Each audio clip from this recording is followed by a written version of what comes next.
کی۔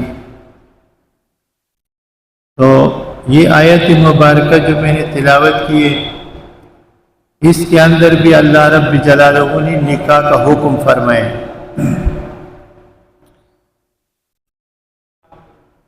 حضور نبی کریم صلی اللہ علیہ وسلم، اس کو بند کر دو اگر نہیں چل رہے۔ مکہ شریف کے اندر جب آپ صلی اللہ علیہ وسلم تشریف پیدا ہوئے اور آپ صلی اللہ علیہ وسلم نے نبوت کا اعلان جب کیا تو کئی مسائل تھے، اس زمانے میں کئی مسائل کا سامنا تھا، حالات اچھی نہیں تھے، اور جو ہے نا عرب کے اندر جو ہے، جو اس زمانے کے اندر جو جہالت تھی لوگوں کے اندر، اور جو عناد تھی، جو بغض اور حسد تھا، وہ تو آپ حضرات جو ہے نا سنتے رہتے ہو کہ جو صورتحال تھی۔ لیکن ایک سب سے بڑا مسئلہ جو تھا وہ یہ بھی تھا کہ یہ جو عورت ذات ہے، اس کے اوپر لوگ بحث کرتے تھے کہ یہ جو خواتین ہے نا، عرف عام میں جس کو کہتے ہیں خواتین، عورتیں، ان کے اوپر بحث کرتے تھے کہ آیا یہ انسان بھی ہے یا نہیں ہے، سمجھ رہے؟ تو یہ بحث جو ہے نا وہ کرتے تھے، اور ان کو انسانوں کی فہرست سے ہی انہوں نے نکال دیا تھا، اور ان کے لیے انہوں نے ایسی صورتحال بنائی تھی کہ عورت ذات کو جو ہے نا یہ انسان نہیں سمجھتے تھے۔ حضور نبی کریم صلی اللہ علیہ وسلم تشریف لائے، یہ بحثیں ہوتی تھی، اور قانون ان لوگوں نے بنا دیا تھا کہ اگر کسی کی گھر کے اندر کوئی لڑکی پیدا ہو، کوئی خاتون، یا بند کر دینا بھائی، بند کر دے، ختم اس کو۔ تو یہ بحث جو ہے نا ان کے اندر یہ ہوتا تھا کہ اگر کسی کی گھر کے اندر کوئی لڑکی پیدا ہو نا، تو اس لڑکی کو جو ہے زندہ درگور کر دو، اس کو ختم کر دو۔ اب اس طرح کی جو ہے صورتحال وہاں تھی کہ لوگوں کی گھروں کے اندر جو ہے نا اگر کوئی بچی جو ہے پیدا ہو گئی، چاہے وہ بچی شیر خوار ہو یا وہ سمجھدار ہو، یعنی اپنی ماں کو ماں جانتی ہو، باپ کو باپ جانتی ہو، سمجھدار ہو، تو بھی یہ آرڈر تھا کہ اس بچی کو جو ہے نا یہ زندہ درگور کر دو، اور اس کو زندگی کا کوئی حق نہیں دیتے تھے وہ۔ تو اب ہوتا کیا تھا کہ اگر کسی کی گھر کے اندر کوئی لڑکی پیدا ہو جاتی تو وہ لے جاتے اور لے جا کے جو ہے نا کھڈا کھودتے جنگلوں میں، اور اس بچی کو زندہ مٹی کے اندر نہ دفن کر دیتے تھے، درگور کر دیتے تھے، زندہ مار دیتے تھے۔ اور بعض واقعات جو ہے نا ایسے ہیں کہ اچھی بلی سمجھدار لڑکی جو اپنے ماں باپ کو جو ہے نا پہچانتی ہے کہ میرے ماں باپ ہیں، وہ لوگ لے جا کے جو ہے نا اس کو جنگلوں میں لے جا کے اس بہانے کہ بھئی ہم تمہیں گھمانے لے کے جا رہے ہیں، اور لے جا کے جو ہے نا وہ جنگل میں کھڈا کھودتے تھے، اور کھڈا کھودنے کے بعد جو ہے نا اس کو وہ زمین کے اندر زندہ درگور کر کے ختم کر۔ صحابی رسول ایک ہے، ان کا واقعہ لکھا ہوا ہے کہ وہ کسی سفر میں جو ہے اس نے ارادہ کیا جانے کا،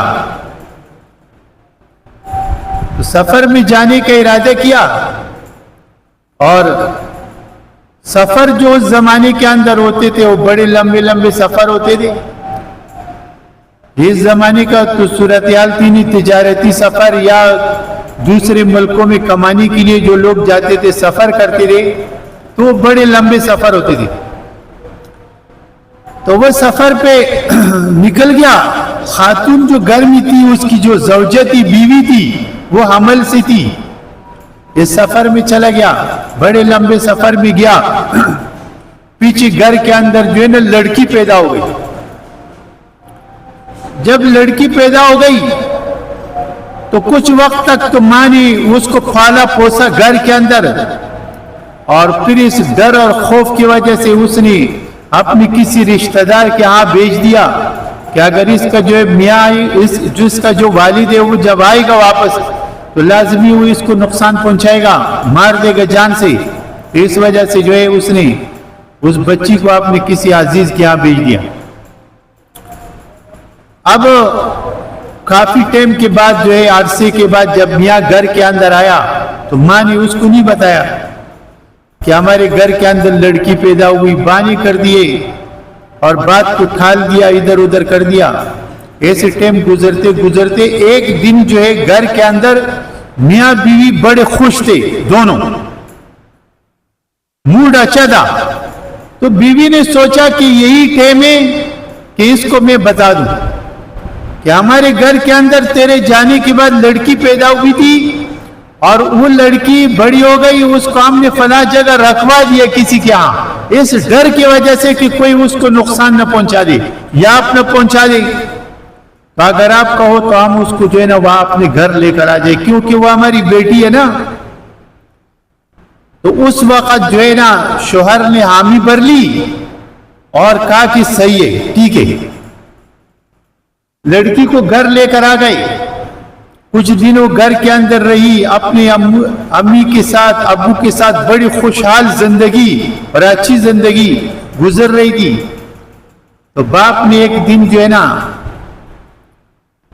رسا لیا اور کدال لیا، کدال، اور اسی بیٹی سے کہا کہ چلو ہم لوگ لکڑیاں کاٹنے کے لیے جنگل چلتے ہیں، تو تم بھی ہمارے ساتھ چلو گے، کھیلو گے، کودو گے، سیر ہو جائے گا اور جو ہے نا طبیعت خوش ہو جائے گی، ٹھیک ہے، اور میں لکڑیاں کاٹ کے لے آؤں گا. یہ کہہ کہ اس لڑکی کو جو ہے وہ لے کے گئے، جنگل لے کے گئے، اور وہاں جا کر لکڑیاں کاٹنے کے بجائے اس نے کھڈا کھودنا شروع کر دیا. تو لڑکی سمجھدار تھی، بڑی تھی. اب وہ مٹی جو ہے جو کڈے کی وجہ سے، کدال کی وجہ سے جو ہے جو اڑتی تھی، کدائی کی وجہ سے وہ باپ کی داڑھی پہ، چہرے پہ گرتی. تو وہ بیٹی اس کو صاف کرتی اور اس سے پوچھتی کہ یہ کھڈا آپ کس کے لیے کھود رہے ہو. لیکن اس کو کیا پتا تھا کہ یہ جو کھڈا کھود رہا ہے یہ میرے لیے کھود رہا ہے، ٹھیک ہے. اب وہ کھڈا جو ہے نا وہ کھودتے کھودتے اس نے لڑکی کے قد برابر جو ہے نا کھڈا کھود دیا، اور پھر اس کے اندر اس لڑکی کو جو کافی بڑی تھی، سمجھدار تھی، اس کو اس کے اندر کھڑا کر دیا. اور پھر اس کے ساتھ جو ہے نا ارد گرد اس نے مٹی ڈالنی شروع کر دی، مٹی ڈالنی شروع کر دی. مٹی ڈالتا گیا. یہ لڑکی اس سے پوچھتی رہی کہ ابا یہ کیا کر رہے ہو تم؟ تو وہ جواب نہیں دے رہا تھا. وہ بیٹی کو کوئی جواب نہیں دے رہا تھا کہ میں کیا کر رہا ہوں. مٹی ڈالتے ڈالتے ڈالتے ڈالتے اس نے اس لڑکی کو مٹی کے اندر زندہ درگور کر دیا اور مٹی اوپر سیدھی کر دی. آواز آتی رہی لیکن اس کے دل کے اندر ترس نہیں آیا، کوئی ترس نہیں آیا کہ یہ میں نے کیا کیا. بیٹی زندہ درگور ہو گئی. درگور ہونے کے بعد جب یہ واپس گھر آیا، اب ہر رات جب یہ سوتا ہے، ہر رات بستر پہ جب لیٹ جاتا ہے، اس کے کانوں کے اندر وہ آواز آتی، وہ لڑکی جو اس کی بیٹی تھی اس کے وہ آوازیں اس کے کانوں کے اندر آ رہی ہیں، اور یہ بے چین ہے، سو نہیں سکتا، پریشان حال ہے. اب بے چینی بڑھ گئی. آخر حضور نبی کریم صلی اللہ علیہ وسلم کے دربار کے اندر چلا گیا. اور جا کر بیٹھ گیا اور حضور سے کہنے لگا کہ یا رسول اللہ میرا گناہ جو ہے وہ بہت بڑا گناہ ہے جو میں نے کیا ہے. حضور نے فرمایا کہ تیرا گناہ کتنا بڑا ہے؟ کہہ رہے میرا گناہ یہ جو پہاڑ ہے مدینے کے ارد گرد ان سے بڑا ہے. اتنا بڑا گناہ ہے کہ زمین آسمان دریا چاند ستارے سورج ان سب سے میرا گناہ بڑا ہے. حضور حیران ہو گئے کہ آخر ایسا کیا گناہ اس نے کر دیا، ایسا کیا گناہ کر دیا جو ان سب چیزوں سے بڑا ہے؟ اتنا بڑا گناہ کیا آخر ایسا تو نے کر دیا؟ تو اس بندے نے وہ قصہ جو ہے جو اس نے کیا وہ حضور کے سامنے سنانا شروع کر دیا کہ میں سفر میں گیا، میری بیوی حمل سے تھی، پیچھے لڑکی پیدا ہو گئی، میں سفر سے بڑے عرصے کے بعد واپس آیا، واپس آنے کے بعد اس ڈر سے، اس خوف سے کہ کئی مکے کے اندر ابو جہل مجھے پکڑ کے یہ نہ پوچھ لے کہ تیرے گھر کے اندر بیٹی کیوں ہے، میں نے جا کر اپنے 7 سالہ بیٹی کو قبر کھود کے زندہ زمین کے اندر دفن کر دیا. جب حضور کے سامنے اس نے یہ سارا داستان سنایا نا، خدا کی قسم نبی کی آنکھوں کے اندر آنسو آ گئے، سر جھک گیا. جو آس پاس بیٹھے ہوئے لوگ تھے ان کے سر بھی جھک گئے. حضور نے کچھ دیر کے بعد سر اٹھایا، کہنے لگا کہ گناہ تو تیرا بہت بڑا ہے، بہت بڑا گناہ ہے، لیکن آج اگر تو آئے ہے میرا کلمہ پڑھنے کے لیے لا الہ الا اللہ محمد الرسول اللہ، تو اللہ تعالیٰ اس کلمے کی وجہ سے تیرا اتنا بڑا گناہ بھی معاف کر.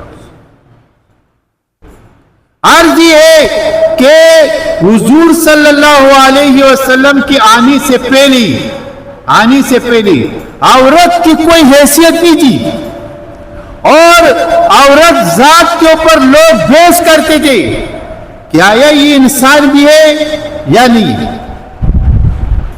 آپ کو معلوم ہے کہ عورتوں کے جو ہے 7 دن ناپاکی کے ہوتے ہیں مہینے کے. تو مدینے سے دور، مکے کے اندر شہر سے دور انہوں نے چھوٹے چھوٹے گھر بنائے تھے، 1 کمرے کا گھر.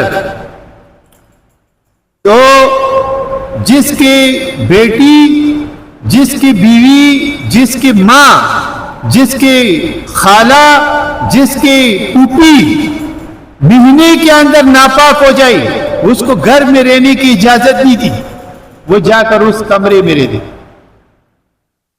جس سے پوری محلے کے اندر عورت ذات کی عزت کی دھجیاں اڑ جاتی تھی، اور لوگوں کو پتہ چل جاتا تھا کہ آج فلاں کی بیٹی ناپاک ہے وہ وہاں رہ رہی ہے، آج فلاں کی پھوپھی ناپاک ہے وہ وہاں رہ رہی ہے، فلانی کی ماں ناپاک ہے وہ وہاں رہ رہی ہے.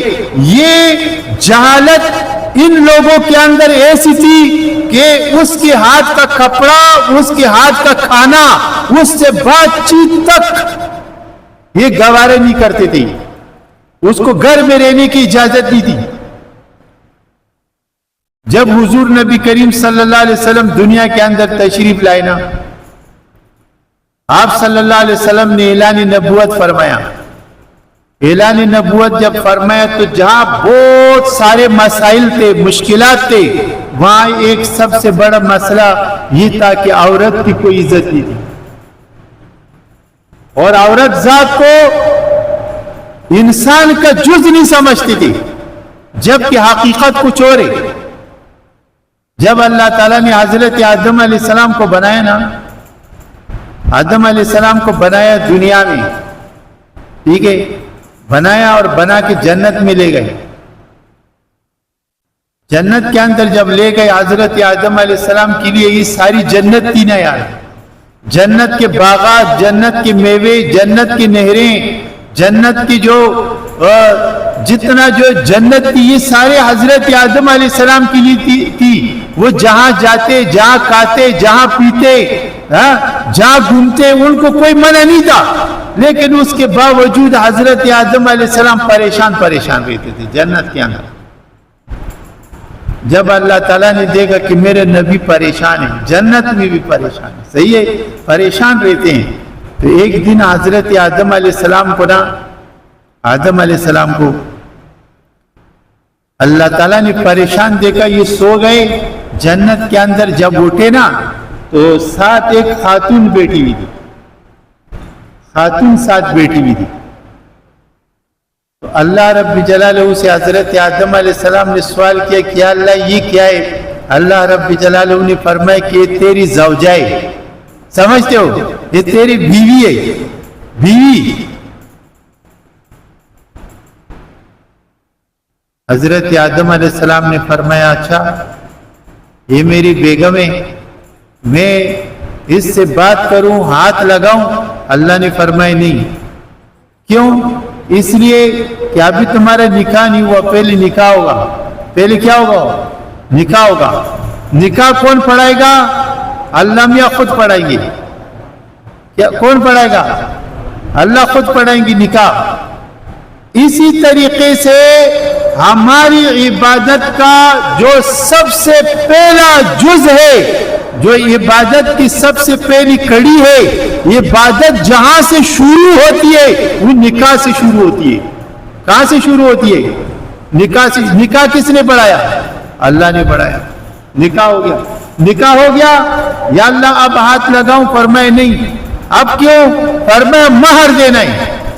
یا اللہ مہر کیا دے؟ یہ جنت سب آپ کیے، جنت کے نیرے آپ کیے، جنت کے درخت آپ کے ہیں، یہ جنت کی دودھ اور شہد کے نیرے آپ کیے. اب ہمارے پاس تو کچھ نہیں ہے مہر دینے کے لیے. یا اللہ پھر مہر کیا دیں؟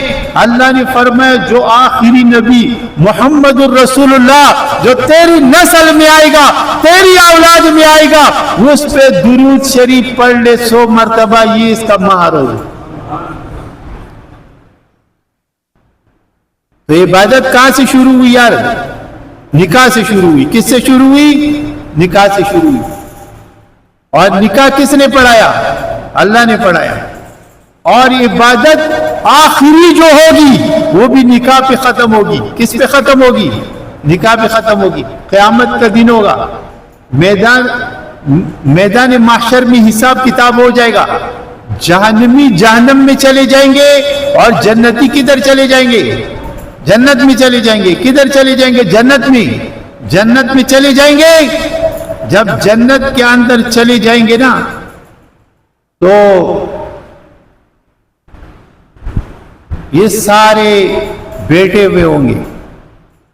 ٹھیک ہے، بیٹھے ہوئے ہوں گے. متکئین علی سرر مصفوفہ، یہ سارے تکیے لگا کے خوشحال بیٹھے ہوں گے. تکیے لگا کے نا بندہ بیٹھا، وہ تکیہ لگا کے گول تکیہ، وہ جنتی بیٹھا ہوا ہے. ہاں اللہ میاں آ جائیں گے، یہ اٹھ کے بیٹھنا چاہیں گے. اللہ فرمائیں گے نہیں، بیٹھے رہو یار، تم اسی طرح بیٹھے رہو. یا اللہ اب کیا ہوگا؟ کہا ایک عبادت ہوگی. وہ کیا عبادت ہوگی؟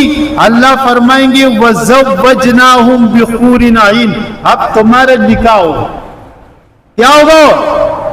جنتی عورتوں کے ساتھ تمہارا نکاح ہوگا. نکاح ہوگا. یا اللہ نکاح کون پڑھائے گا؟ اللہ فرمائیں نکاح ہم خود پڑھائیں گے. تو شروع کی عبادت کیا ہوئی؟ نکاح سے شروع ہوئی. ٹھیک ہے، اور ختم کس پہ ہوئی؟ نکاح پہ ختم ہو گئی.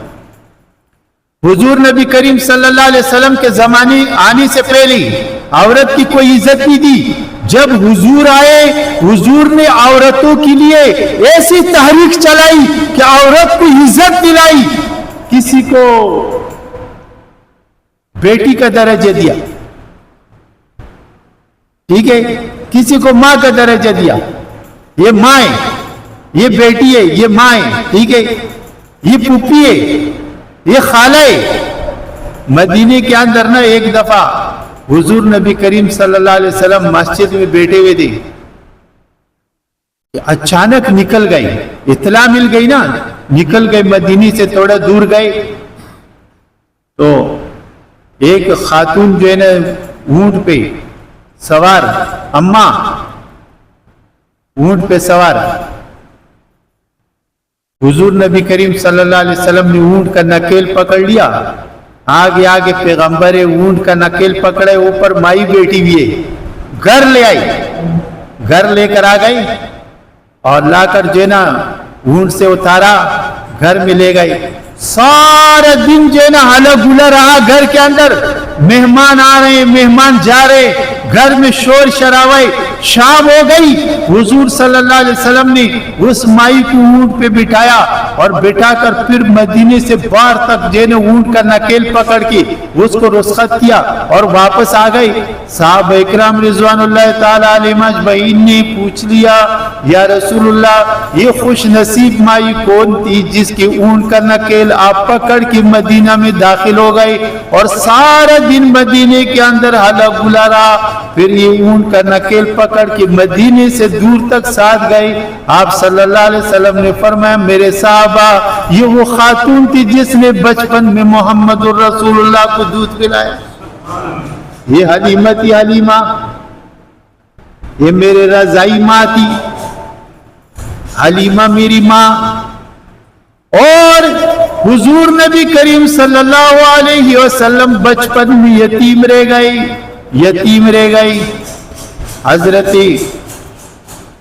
علی کی والدہ فاطمہ سب کو رضی اللہ زور سے رضی اللہ تعالی عنہا, حضرت علی کی والدہ فاطمہ, حضور کی بیٹی فاطمہ, حضرت عمر کی بہن فاطمہ. ٹھیک ہے, سمجھ رہے ہو؟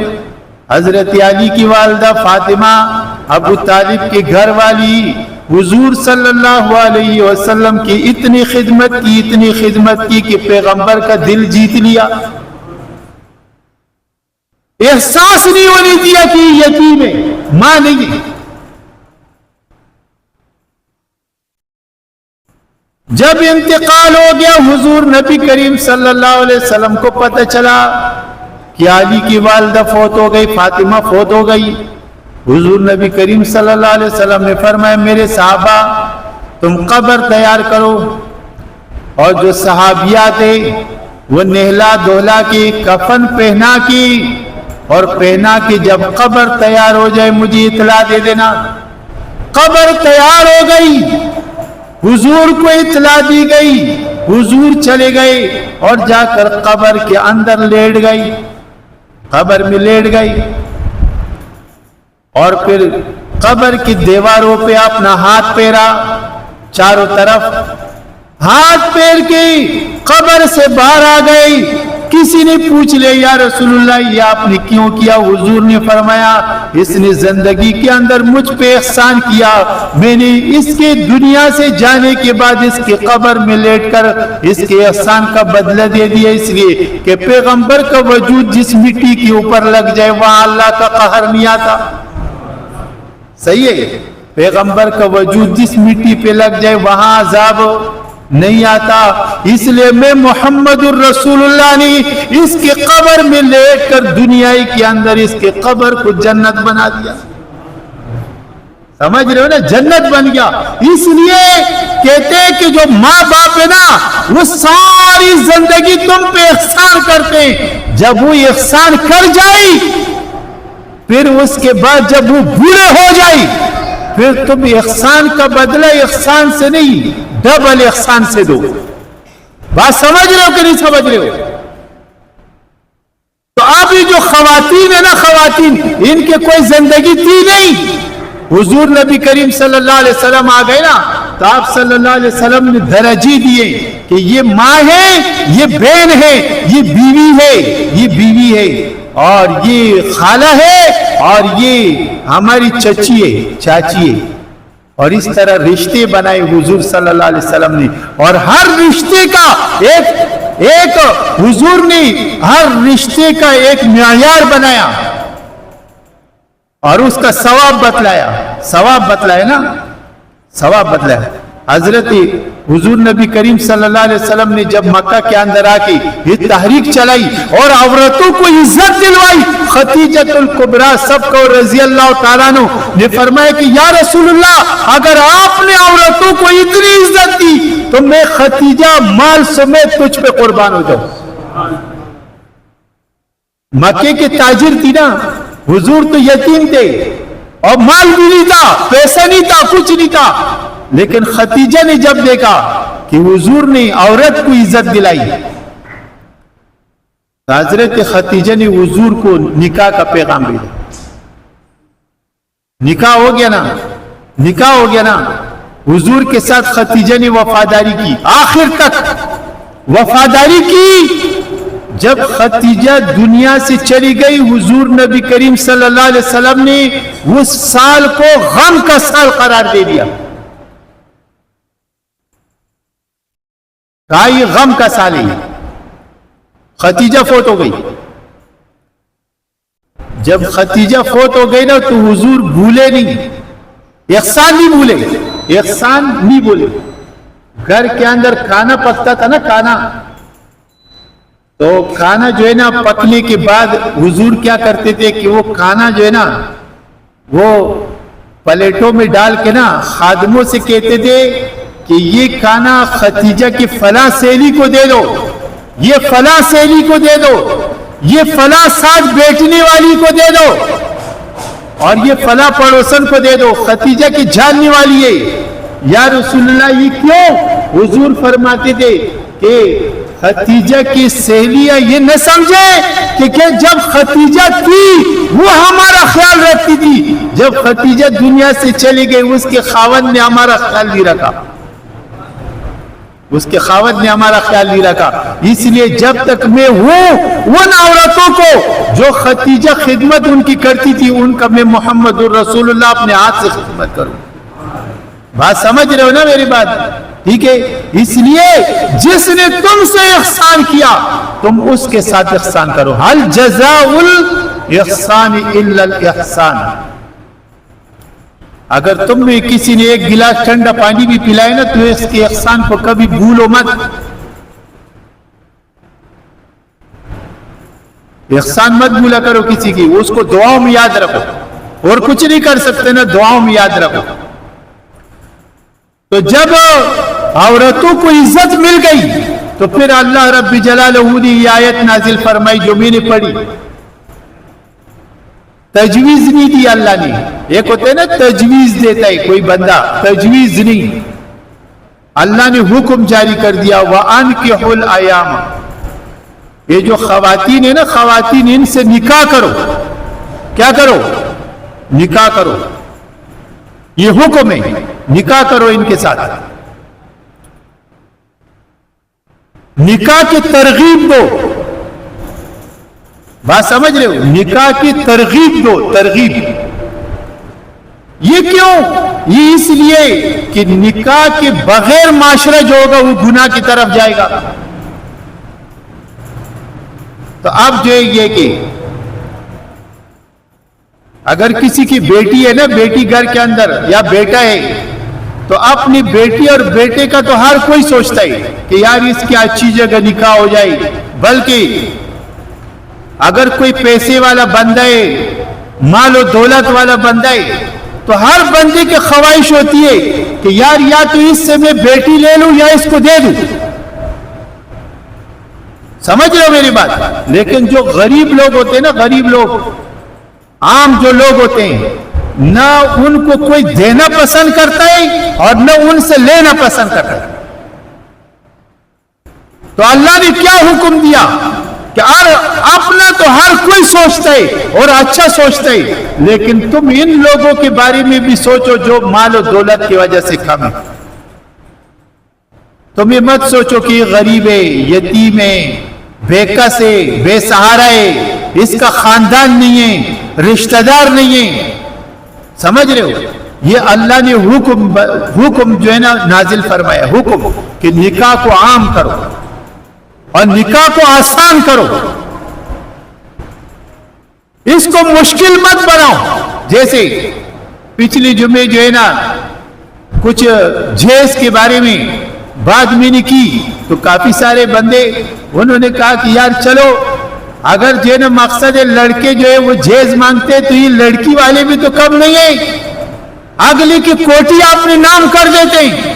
کہتے ہیں ہم تمہیں رشتہ جب دیں گے جب تم اپنا گھر ہمارا نام کرو. اور پھر گھر نام کرنے کا نتیجہ کیا ہوتا ہے؟ جب ہی وہاں چلے جاتے تو بوڑھے ماں باپ گھر سے باہر ہو جاتے. تو جہاں وہ لڑکے والے گناہگار ہیں وہاں یہ بھی گناہگار ہے, یہ بھی برابر ہے. ہاں ٹھیک ہے، اگر آپ کو کوئی تحفظ ہے تو آپ ایک جائز مطالبہ رکھیں، ٹھیک ہے، ایک جائز مطالبہ آپ رکھ دو کہ بھئی یہ جائز مطالبہ ہے، جو اس کے بس میں ہو وہ آپ کر لو، یا اللہ کا حکم ہے آپ کر لو، ٹھیک ہے، ترغیب دو ایک دوسرے کو اور اس کو آسان کر دو۔ پچھلے زمانوں کے اندر یہ آسان تھا، برائی کا نام و نشان نہیں تھا، گندگی کا نام و نشان نہیں تھا، بے حیائی کا نام و نشان نہیں تھا۔ بے حیائی بہت بڑی بری چیز ہے، اور جس بندے کے اندر حیا ہو نا، حیا اللہ کو وہ بندہ بڑا پسند ہے۔ فرمایا 3 آنکھیں اللہ کو بڑی پسند ہے، 3 آنکھیں، 3 آنکھیں اللہ کو بڑی پسند ہے۔ ایک وہ آنکھ جس آنکھ سے رات کے اندھیرے میں اللہ کے ڈر سے آنسو نکل جائے، یہ اللہ کو بڑی پسند ہے یہ آنکھ۔ ایک وہ آنکھ جو ملک کی حفاظت کرتے وقت فوج کا بندہ مجاہد سرحد پہ کھڑا ہوا، اس کے آنکھوں سے نکلنے والا پانی اللہ کو بڑا پسند ہے۔ اور ایک وہ بندہ جس کی آنکھ حیا کی وجہ سے جھک جائے، حیا ہے نا، حیا، اب حیا ختم ہو گئی۔ وَإِذَا فَاتَكَ الْحَيَاءُ فَافْعَلُوا مَا شِئْتُمْ، کہتے ہیں جس کے اندر حیا نہیں رہی وہ جو چاہے کرے۔ حیا بڑی چیز ہے، اب حیا کا تو نام و نشان نہیں ہے، حیا ختم ہو گئی دنیا سے۔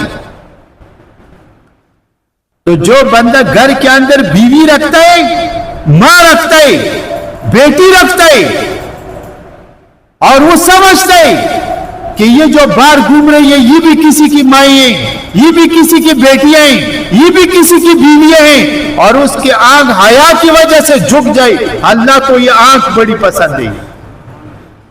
اس لیے ہمارے اکابرین اور ہمارے بزرگان دین یہ کہتے ہیں کہ اپنے آنکھوں کی حفاظت کرو، اور آپ کچھ نہیں کر سکتے، آنکھوں کی حفاظت کرو، جو اس زمانے کے اندر بہت مشکل کام ہے۔ اس لیے کہتے ہیں نا، نظر ہے نا، نظر یہ شیطان کی تیروں میں سے ایک تیر ہے، اور جو ڈائریکٹ دل پہ لگتا ہے اور دل کے ماحول کو خراب کر دیتا ہے۔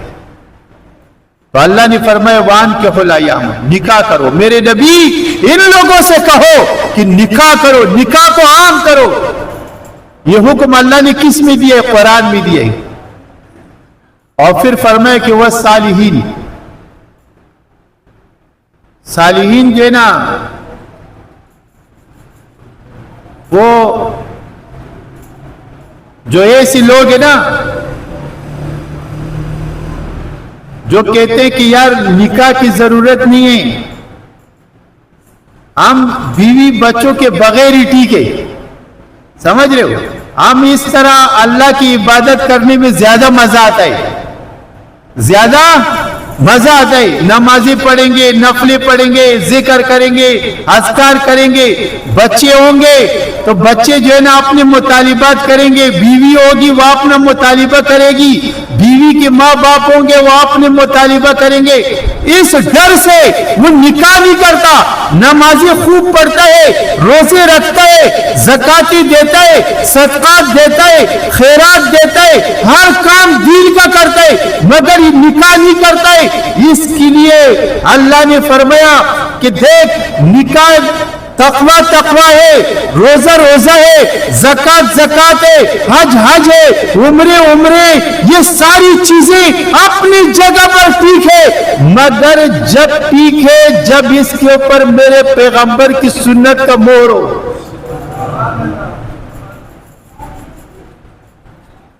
جب اللہ نے کہا نکاح کرو اور نبی نے کہا نکاح کرو تو کیوں نہیں کر رہا؟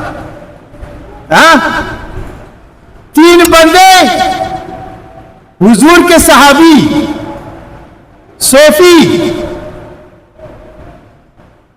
آپس میں بیٹھ کے مشورہ کر رہے۔ ایک نے کہا کہ میں ساری رات نہ نفلیں پڑھا کروں گا،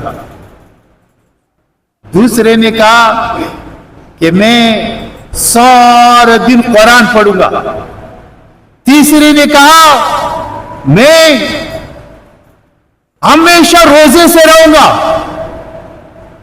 کسی نے جا کر حضور کو شکایت کر دی کہ یا رسول اللہ یہ 3 صوفی ہے نا، یہ صحابی تیرے یہ کہتے ہیں. حضور نے فرمایا پکڑ کے لاؤ ان کو میرے پاس. لے کر آ گئے.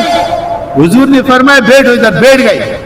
آپ صلی اللہ علیہ وسلم نے فرمایا تم نے مجھے ہمیشہ قرآن پڑھتے دیکھا؟ بلال آقا. انہوں نے کہا نہیں. آپ قرآن پڑھتے بھی ہیں کبھی نہیں بھی پڑھتے، پڑھتے بھی ہیں کبھی نہیں بھی پڑھتے. دوسرے سے پوچھا تو نے مجھے ہمیشہ ساری رات نفلیں پڑھتے دیکھا؟ اس نے کہا نہیں، آپ کبھی نفلیں پڑھتے ہیں کبھی نہیں پڑھتے. تیسرے سے کہا تو نے مجھے ہمیشہ روزے دار دیکھا؟ اس نے کہا نہیں. کہا پھر میرے سے بڑھ کر کون ہے تم میں سے؟ ایکم مثلی، تم میں سے بڑھ کر کون ہے میرے سے؟ انہوں نے کہا کوئی بھی لوگ. کہا جاؤ دنیا میں شادیاں بھی کرو، بچے بھی پیدا کرو، دنیا بھی کماؤ، دین بھی کماؤ، نمازی بھی پڑھو، نوافل بھی پڑھو، روزی بھی پڑھو، کبھی نہیں رکھو کبھی رکھو. ٹھیک ہے ہو یار. دنیا داری بھی کرو، دین داری بھی کرو، دونوں کام کرو.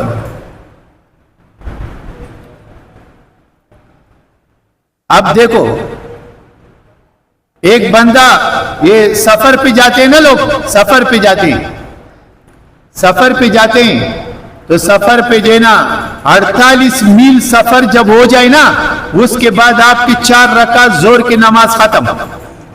4 رکعت زور کی نماز ختم. بھائی کیوں ختم؟ اس لیے ختم کہ ہمارے نبی نے فرمایا اب تم مسافر ہو گئے، 4 کے بجائے 2 پڑھو گے. کیا کرو گے؟ 4 کے بجائے 2 پڑھو گے، تم مسافر ہو گئے. اب ایک حاجی صاحب کھڑے جی 4 پڑھ رہے. بھائی تو کیوں پڑھ رہے 4؟ یار مجھے ذرا تھوڑی سی عادت ہے نہیں، اس لیے میں 4 پڑھ رہا ہوں. اگر تو مصطفیٰ کی سنت کی مخالفت کرتا ہے، تیری تقوی کوئی تقوی نہیں، تیرا حج کوئی حج نہیں، تیرے روزے کوئی روزے نہیں، تیری نماز کوئی نماز نہیں، اس لیے کہ تو نے نماز پڑھی مگر نبی کے طریقے کے خلاف پڑھی. نبی نے فرمایا 48 میل ہو گئی، اب 2 رکعت پڑھ تو 2 رکعت. حضور نے فرمایا نکاح والی زندگی گزار، تو نکاح والی زندگی گزار. اور پھر یہ صالحین ہے نا، صالحین، صالحین تم سمجھو پیر فقیر مست ملنگ. لوگ کہتے ہیں نا ہمارے حاجی صاحب 40 سال کنویں کے اندر الٹا لٹکتا رہا، اس لیے یہ ہمارا پیر ہے حاجی ہے. بھائی الٹا لٹک کے کیا کر رہا تھا؟ 40 سال کے نمازی کدھر گئی؟ 40 سال کے ذکر اذکار روزے کدھر گئے؟ یہ کوئی معیار نہیں ہے. معیار یہ ہوگا کہ تیری شادی بھی پیغمبر کی سنت کے مطابق، تیرے روزے بھی پیغمبر کے طریقے کے مطابق، تیری نمازی بھی، نوافل بھی، تلاوت بھی، سفر بھی، حضر بھی، رشتے بھی، ہر چیز جب نبی کے طریقے کے مطابق ہوگی اس پہ تجھے ثواب ہوگا. اور اگر نبی کے طریقے کے مطابق نہیں ہوگی اس پہ تجھے کوئی ثواب نہیں ملے گا. اللہ نے قرآن میں فرمایا نا، فرمایا جتنے نبی میں نے دنیا کے اندر بھیجے نا، نبی دنیا میں بھیجے، وہ سارے نبی جتنے تھے نا، ان کی شادیاں میں نے کرائی. کیا کرائی ہو؟ ان نبیوں کے میں نے کیا کرائی؟ یہ حضور سے فرما رہے قرآن میں اللہ، وَلَقَدْ أَرْسَلْنَا رُسُلًا مِّن قَبْلِكَ وَجَعَلْنَا لَهُمْ أَزْوَاجًا وَذُرِّيَّةً. اپنے نبی کو اللہ قصہ سنا رہے ہیں کہ تیرے سے پہلے جتنے نبی دنیا کے اندر آئے ان کے میں نے کیا کرائی ہو؟ شادیاں کرائی. اور پھر ان شادیوں سے وہ ذریہ، ان کے بچے بھی ہوئے. کیا ہوئے؟ ان کی کیا ہوئے؟ بچے ہوئے. کیا ہوئے؟ بچے بھی ہوئے. یا اللہ یہ تو نے ان کی شادیاں کیوں کرائی اور ان کے بچے کیوں ہوئے؟ اللہ نے فرمایا اس لیے میں نے ان کی شادیاں کرائی اور اس لیے ان کے بچے ہوئے تاکہ پیغمبر اور خدا میں فرق آ جائے. نبی اور میرے میں اور نبیوں میں فرق آ گیا. ہر نبی نے شادی کی اور بلکہ کئیوں نے کئی شادیاں کی. حضرت سلیمان علیہ السلام نے 1000 شادیاں کی. کتنے شادیاں کی ہوئے؟ جس کی جتنی زیادہ شادیاں ہوں گی اس کا ایمان اتنا مضبوط ہوگا اور اس کے آنکھ میں اتنی زیادہ حیا ہوگی اس کے اندر. سمجھ رہے ہو؟ تو اللہ نے فرمایا کہ میرے نبی ٹھیک ہے ان کو شادیوں کا نا تجویز مت دو، حکم دو کہ نکاح کیا کرو، نکاح کرو، اپنی بھی کرو. اور یہ جو تمہارے آس پاس غریب لوگ رہتے ہیں نا، ایک کمیٹی بنا کے ان کے بارے میں بھی سوچا کرو کہ یار ان کی بھی نکاح کرو. ایک عجیب سی بات آپ کو اس کے بارے میں بتا دوں. حضرت معاذ ابن جبل، سب زور سے کہو رضی اللہ تعالیٰ عنہ. معاذ، بات ختم کرتا ہوں، آخری ایک بات آپ سے کہتا ہوں. معاذ ابن جبل رضی اللہ تعالیٰ عنہ یہ حضور کے گورنر تھے یمن کے. یہ وہ خوش نصیب صحابی ہے نا کہ حضور نبی کریم صلی اللہ علیہ وسلم نے نا اس کو اونٹ پہ بٹھایا اور اونٹ کا نکیل پکڑ کے نا خود پیادل ساتھ جا رہے تھے. مدینے سے کافی بار چلے گئے اور ساتھ نصیحت بھی کر رہے تھے. نصیحت کر رہے تھے ساتھ نصیحت کر رہے تھے کہ معاذ دیکھ، نماز نہیں چھوڑنا، نماز نہیں چھوڑنا، اور معاذ شرک نہیں کرنا. اگرچہ لوگ تیرے ٹکڑے کیوں نہ کر دیں مگر شرک نہیں کرنا کبھی بھی. یہ نصیحتیں کرتے کرتے نا حضور جو ہے اس کو لے گئے. یہ وہ خوش نصیب آدمی گورنر بنا، مصر یمن کا گورنر بنا. بیمار ہو گیا، واپس آ گیا نا، بیمار ہو گیا اور اتنا بیمار ہو گیا کہ اب چلنا پھرنا اٹھنا امید نہیں رہی، امیدیں ختم ہو گئی. بستر مرگ پہ 7 دن وفات کو باقی ہے اور اپنے رشتہ داروں کو بلا کے کہنے لگا میرے بیٹوں اور میرے رشتہ داروں میری شادی کرا دو یار، میرے نکاح کرا دو یار. سبحان اللہ، زور سے بولو، تمہاری بات ہو رہی ہے یار. ہاں، میرا نکاح کراؤ. تو کسی نے کہا کہ حضرت آپ کو دنیا سے جانے کا ٹائم ہے. اس نے کہا میں جانتا ہوں کہ دنیا سے جانے کا ٹائم ہے، لیکن میں نہیں چاہتا کہ میں اللہ کے سامنے اکیلا پیش ہو جاؤں. یہ اتنا ضروری کام ہے. ہماری نبی کی کتنے گھر والیاں تھی؟ 11. کتنی؟ 11 گھر والی، 11 بیویاں، 11 حرم حضور کے. ٹھیک ہے، تو حضور نکاح کی ترغیب فرماتے تھے جو بندہ نکاح نہیں کرتا نا وہ ہم میں سے نہیں. کیوں؟ اس لیے جب یہ نکاح نہیں کرے گا یہ بے حیائی کرے گا. اب وہی بات ہو گئی، نکاح مشکل ہو گیا، ترک کر دیا لوگوں نے نکاح کو اور بے حیائی کو عام کر دیا. بے حیائی عام ہو گئی. اگر کسی بندے نے نکاح کر لیا نا لوگ طنز کرتے، یار 4 بیویاں ہیں. یہ طنز ہے، یہ اللہ کے سامنے مجرم ہے. اگر تجھے اللہ نے توفیق دی ہے نا، توفیق دیے تو دنیا کے اندر ایسا اپنا وقت برباد نہیں کرتا. ٹھیک ہے، سمجھ رہے ہو؟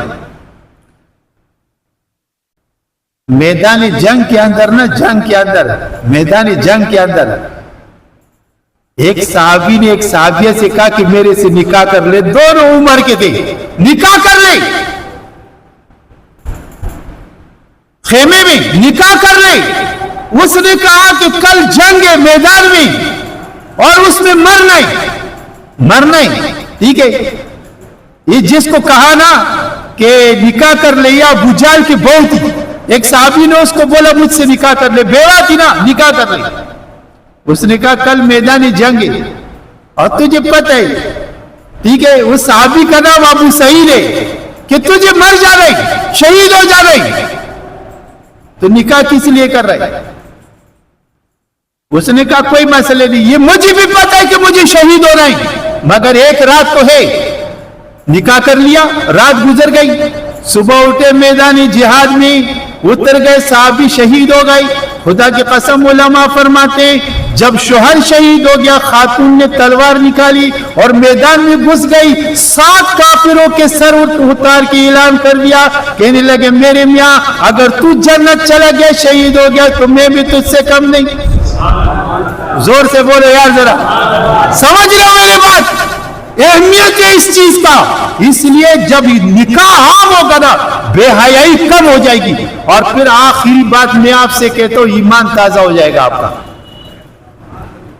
یہ ماں بہنوں کے لیے کہتا ہوں، خواتین کے لیے، یہ جو عورتیں ہیں نا، عورتیں جن کو تم خاتون کہتے ہو، عورت ہمارے مائیں بہنیں پھوپھیاں خالائیں، امت کی مائیں، ٹھیک ہے، یہ امت کی بیٹیاں، حضور کی امت کی خواتین، یہ جتنی عورتیں ہیں نا، دیکھو یہ جنت کی مخلوق ہے۔ سبحان اللہ بولو ذرا زور سے یار۔ دیکھو خواتین، عورت، ہماری مائی بہن، یہ جنت کی مخلوق ہے، دنیا کی نہیں۔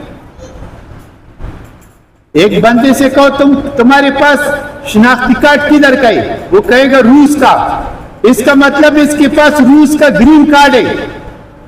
ایک بندے کے پاس امریکہ کا شناختی کارڈ ہے، امریکہ کا گرین کارڈ ہے، ویزا ہے، ٹھیک ہے۔ ایک کے پاس انڈیا کا ہے، پاکستان کا ہے، انگلینڈ کا ہے، برطانیہ انگلینڈ کا ہے، ٹھیک ہے۔ اب عورت سے پوچھو تو کدھر کا شہری ہے، وہ کہے گا میں جنت کی شہری ہوں۔ حضرت آدم کہاں پیدا ہوئے؟ دنیا میں، اور جنت گئے۔ اور ہوا کہاں پیدا ہوئی؟ زور سے بولو نا یار، جنت میں پیدا ہوئی۔ حضرت آدم علیہ السلام جنت میں پریشان تھے، لیٹے ہوئے تھے، جب اٹھے خاتون ساتھ، تو ہوا کدھر پیدا ہو گئی یار؟ تو جو جنت میں پیدا ہو گیا وہ جنت کا شہری ہے، وہ جنت کا شہری ہے، جنتی ہے نا۔ اب دنیا کے اندر آ گئی، اذان اس کی ذمہ نہیں، سبحان اللہ بولے ذرا، اذان اس کی ذمہ نہیں، اقامت اس کی ذمہ نہیں، امامت اس کی ذمہ نہیں، ذبیحہ اس کی ذمہ نہیں، جہاد اس کی ذمہ نہیں۔ زور سے بولو یار، اس کی ذمہ نہیں۔ اللہ نے فرمایا تو جنت کا شہری ہے، تیرے ذمہ کوئی کام نہیں۔ یا اللہ پھر میرے ذمہ کیا کام ہے؟